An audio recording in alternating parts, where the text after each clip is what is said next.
Om Tava Kathamritam Tapta Jivanam Kavi Vidiritam Kalma Shapaham Shravana Mangalam Srimadatam Bhuvi Gunantiye Bhurida Janaha.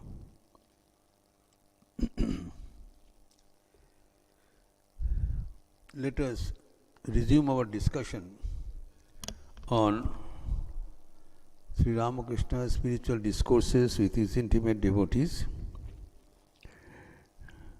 and we are discussing about the incarnations of God. Sri Ramakrishna advised Mahendranath Gupta, the recorder of the Gospel of Sri Ramakrishna, to relate about the incarnations of God to Dr. Mahendralal Sarkar.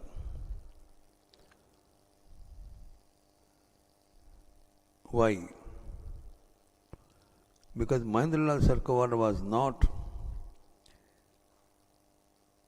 a believer of incarnations of God. Rather, he used to think that it is wrong to think that God can take the form of a finite human being. If you think and analyze, Mahendra Sarkar being a renowned physician in those days, scientifically oriented, he believed in reasoning, and the conception of God he have, he is omnipotent, omniscient. That is, he is present everywhere. God is infinity. That is the conception of God we have.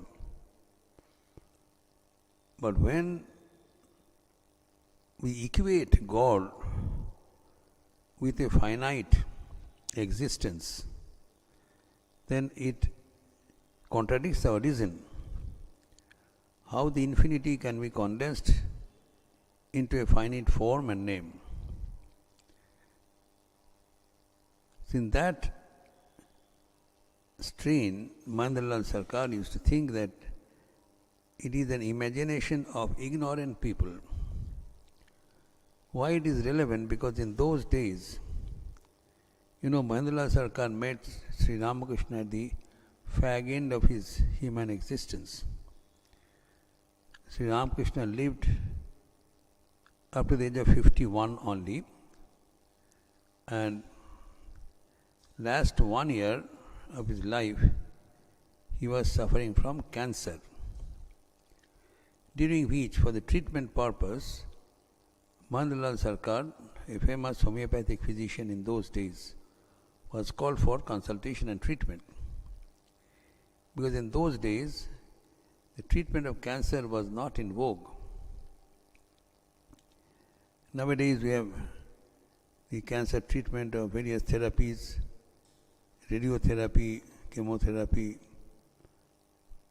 medical oncology, surgical oncology. But in those days, these were absent. Because, the radiotherapy is based on the projection of X-ray beams.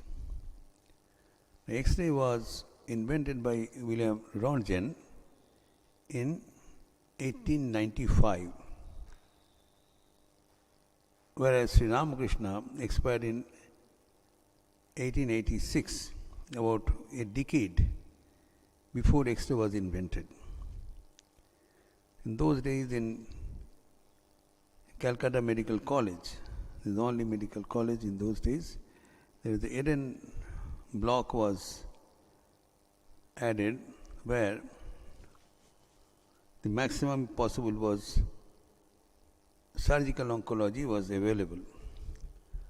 So Sri Ramakrishna was being shown by all types of physicians. Out of them, Mahendralal Sarkar, though being a allopathic doctor, used to practice homeopathic medicine.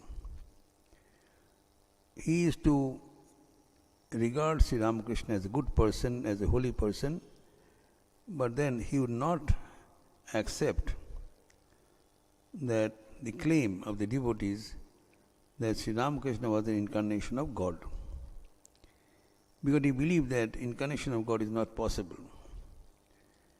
With this background, Sri Ramakrishna was telling him to narrate the history, our country, that not only once, many times, God has incarnated in various forms to redeem the world. In Bhagavad Gita it is said, Jada jada hi dharmasya glanir bhavati bharata abhyuthana madanmasya tadatmano siddham. It's not that once, whenever the virtue subsides and the vice becomes prominent, then God appears again and again in this world to restore the virtue and destroy the vices. So we have just narrating that there is principally 10 incarnations of God accepted in the Hindu mythology, Puranas, and mentioned in the Bhagavad Purana. So out of these,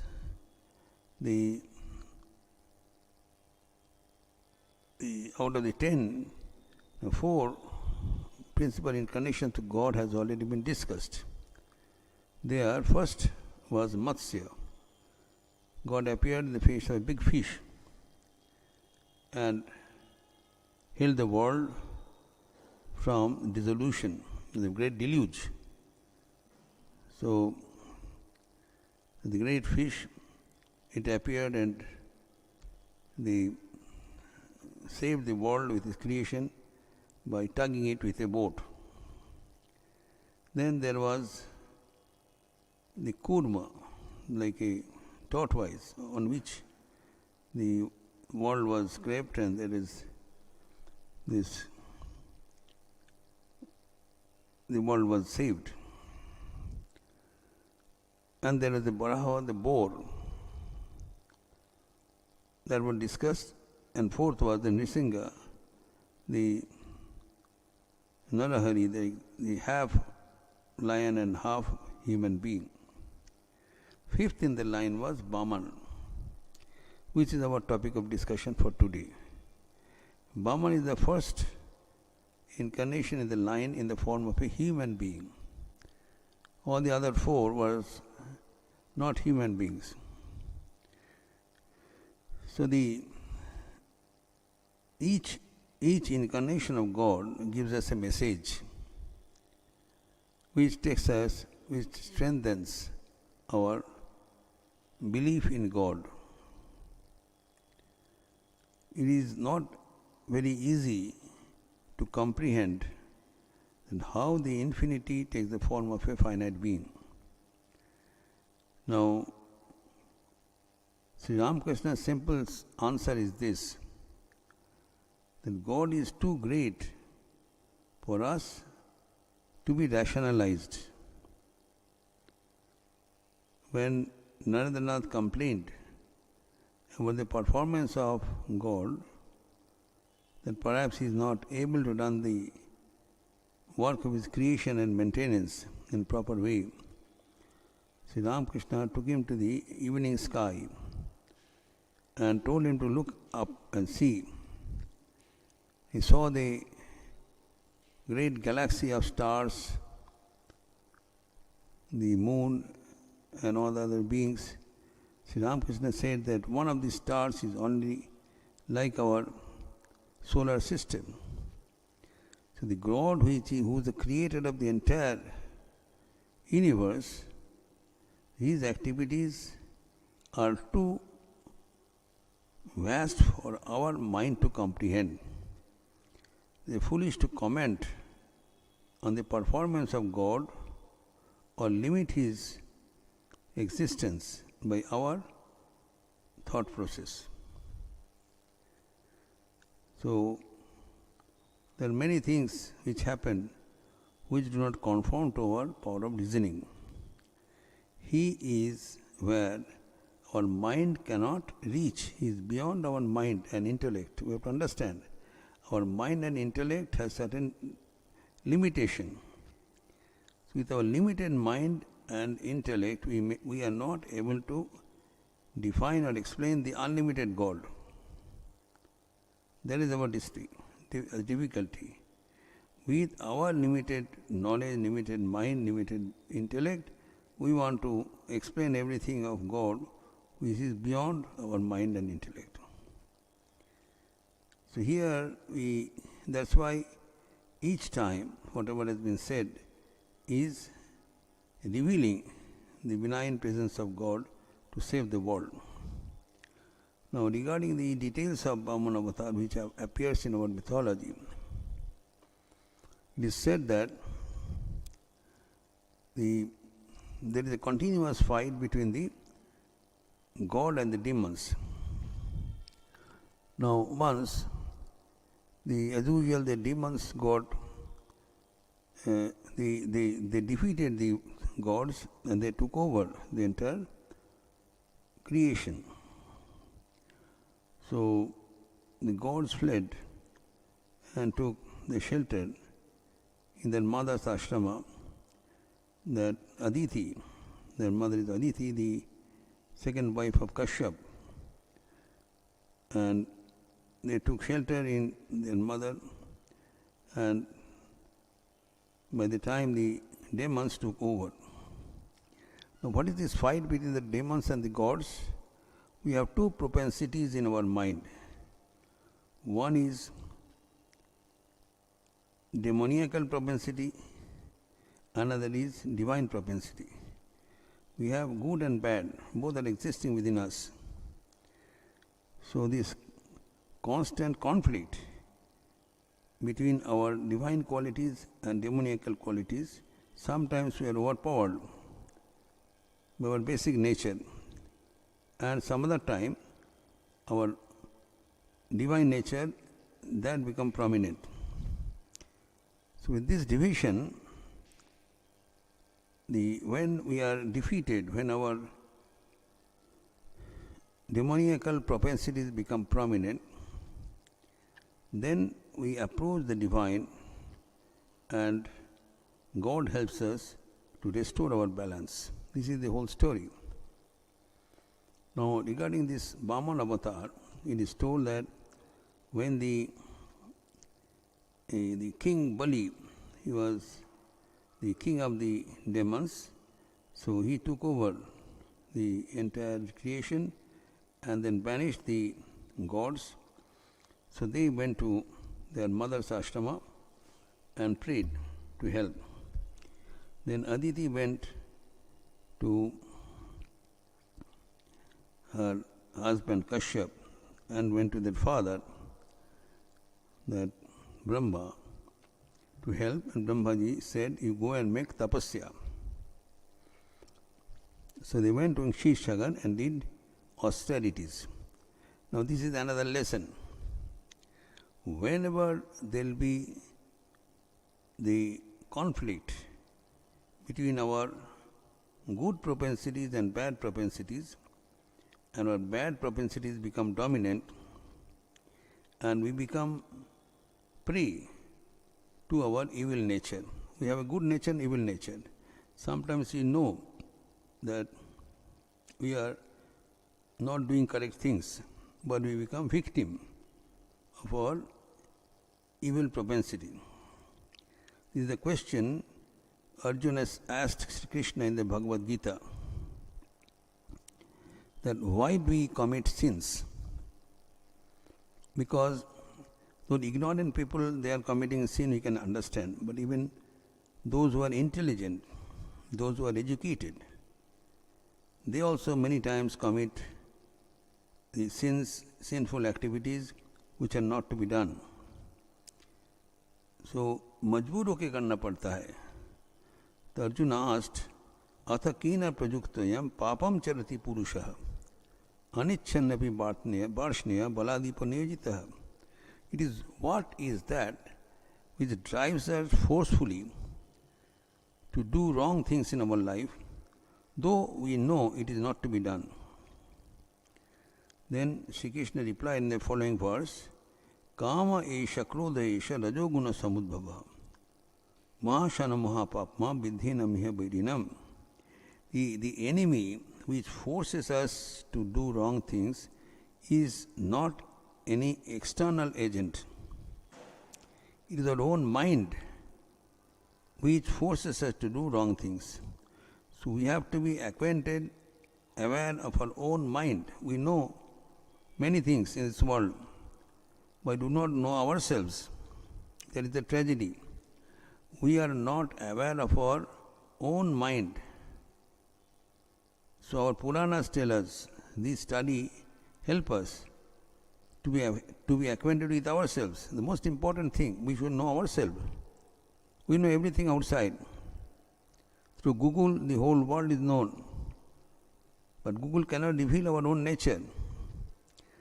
So our own mind, that is to be earned from our holy background, our heritage. That is why it is important to study this.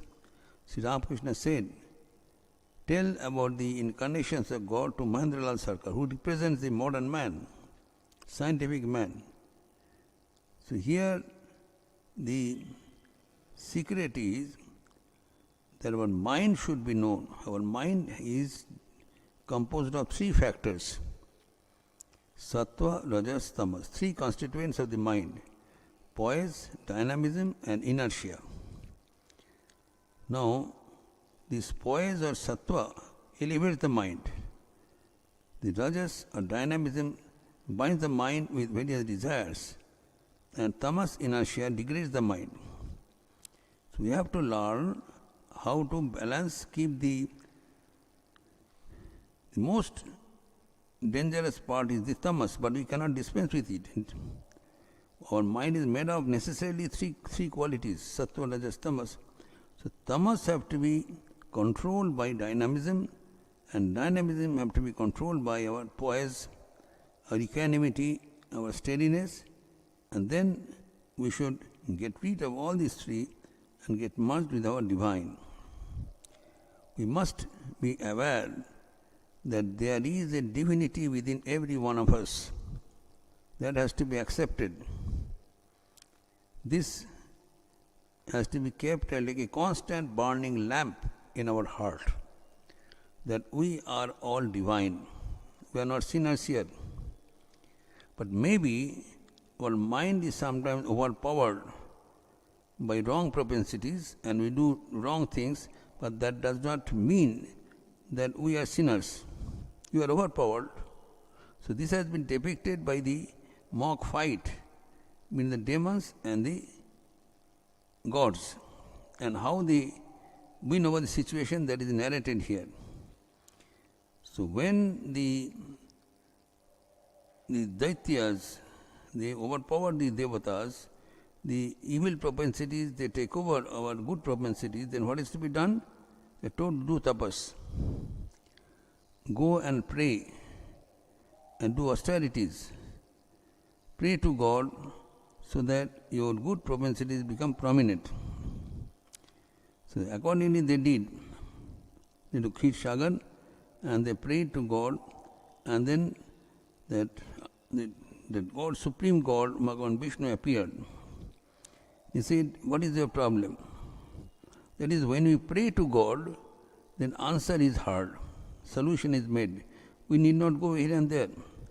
We need not spend any money or have certain gadgets and madhuli, tamuj. Nothing is necessary. We should pray to the Almighty, who is seated within our heart. Almighty is not sitting somewhere above the cloud. He is within our heart but invisible. But when we pray, then He responds, as has been done here. So when the gods headed by Indra, the king of God, they, advised by their mother Aditi, made a mass prayer to the Almighty. The God was extremely happy, and they inquired, what has happened to you? So then, when they narrated their story, then they said, all right, in order to tackle these or demons, because they have unduly banished them from the three worlds. They became orphans. Then he said, I will appear. So God again was born, that is the incarnation of God. God, the Almighty, was born as a son of Aditi, as an elder brother of Indra. Now, when God was born, then he actually, as per his norms, he is born with 4 hands and all that splendor. Then the gods, etc., and the Aditi prayed that you take a normal form and do your needful. He was born with a mission. The mission was to restore the virtues and destroy the evil. So the god immediately took the form of a 5-year-old dwarf. He was not a grown-up person. He appeared as a 5-year-old dwarf. And then he said, what has to be done? So when he was born as a 5-year-old dwarf, then he was narrated that this is the situation. The gods, etc., have been banished from the heaven, and everything is taken over by the Daityas, the demons. They don't follow any norm, they don't follow any justice, total anarchy. Then God said, all right, I will set things right. Then it was in the summer month of Chaitra. So how to do it? They said, you arrange a, now Bali, the Daityaraj, he was arranging a Ashwamedha Yajna. So he was arranging this in order to become invincible. Bali. At that time, that God appeared in the form of Vamana, a dwarf. Vamana is about 3 feet tall beings, they are handicapped beings. God chose to appear in that form, and then he proceeded to the place where Daityaraj Bali was doing a sacrifice, Ashwamedha Yajna. Now he was very much proud of his virtue of mercy, benevolence. Whoever would ask anything, he will offer. But Guru Shukracharya warned him that you see this young dwarf which is coming, he is no other than God, God in disguise. So you should never commit that whatever he asks he will give, because he will be loser. Now Bali, the Daityaraj, he said that my norm has been so far in this life not to ask anything in return. Whatever service we give, that is enough. We don't ask anything in return. The Bali said, I am totally initiated by this act of this charity. So I cannot say no. His Guru, Sukracharya, said, if he asks anything, this person is dangerous. This dwarf is no ordinary dwarf. He is God in the disguise of a Brahman. So don't believe him. He will destroy you. But Bali said, no, I cannot do it, because I am committed to my words. Whoever asks anything, I give. Then when this dwarf came, Brahman came, then Baliraj said, you are welcome. Please bless me so that I can become successful in this Ashwamedha Yajna. Then he brought a horse from brought from everywhere throughout the world, and the horse had to be sacrificed symbolically. And he was not intercepted by anyone. Bali was not intercepted because the king of the Daityas, the supreme command. Then that dwarf, Brahman, he asked that, please ask anything what you want. He can take any number of horses, elephants, wealth, then property, movable or immovable, whatever you want, I'll give. So then this dwarf says, I want only 3 steps of land. 3 steps of land I want. I don't want anything else. Then this was immediately made available. 3 steps of land for an emperor is nothing. He said it will be granted, 3 steps, so don't worry. So you please, but you ask something more. Because this is a meaningful sacrifice. That dwarf, Vaman, 3 pad kitna hoga? I thought that you were intelligent, but your intellect is also Vaman, small. You don't know what is your welfare. But Bali could not understand who this Vaman is. He was God incarnate.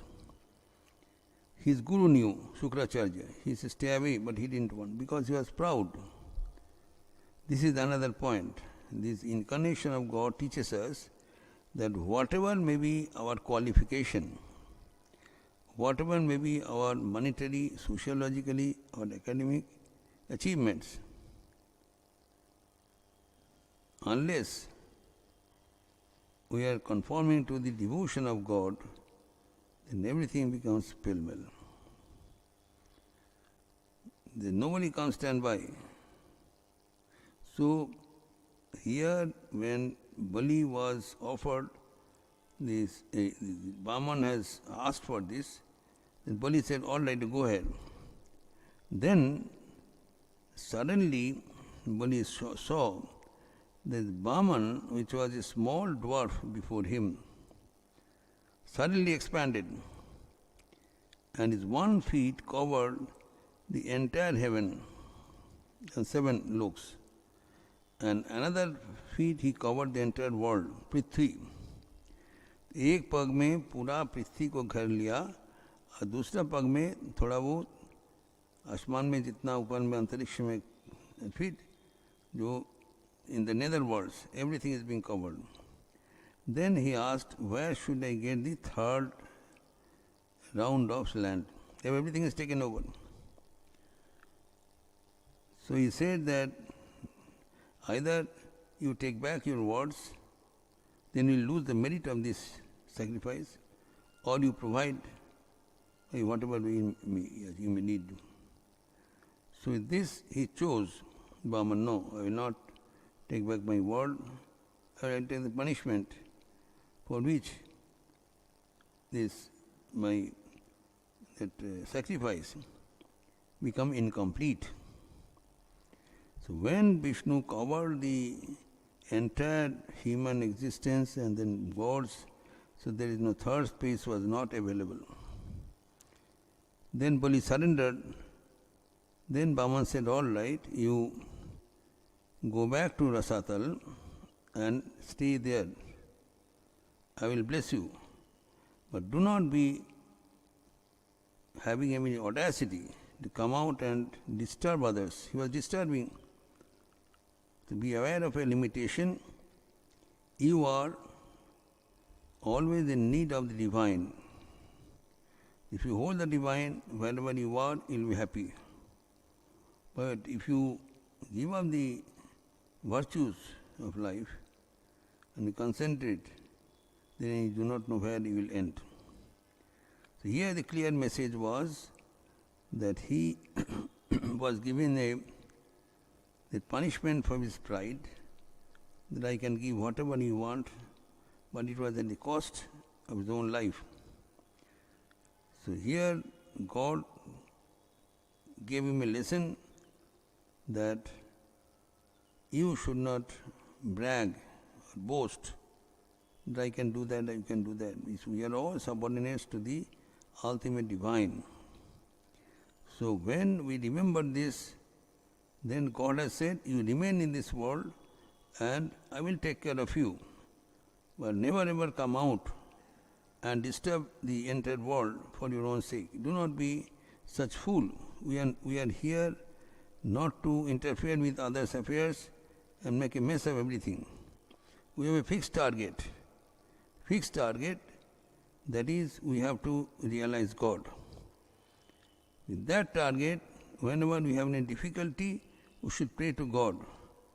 And God will descend in various ways possible, as it is said here. that the entire process was revolutionized. And so when Brahman was then confronted by God, by Bali, then Brahman said, you go back to the nether worlds and stay there. And then he took the gods and then handed over the entire kingdom to them, and the restored was balanced. So every time God comes as an avatara, he destroys or he nullifies the effect of the demons and promotes the activity of the gods so that the balance is restored. So we will continue in the next class with the next avatara of the incarnation of God. Om Shanti Shanti Shanti Harihi Om Tat Sat Shri Ramakrishna Arpanamastu. Any question?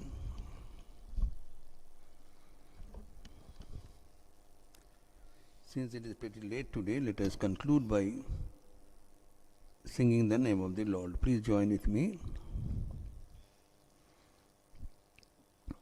Hari Om Ramakrishna, Hari Om Ramakrishna, Hari Om Ramakrishna, Hari Om.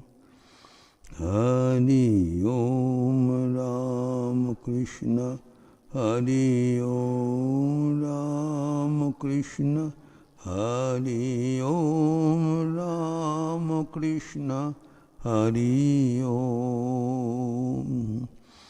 Hari Om Ramakrishna, Hari Om Ramakrishna, Hari Om Ramakrishna, Hari Om. Hari Om Ramakrishna, Hari Om Ramakrishna, Hari Om Ramakrishna, Hari Om.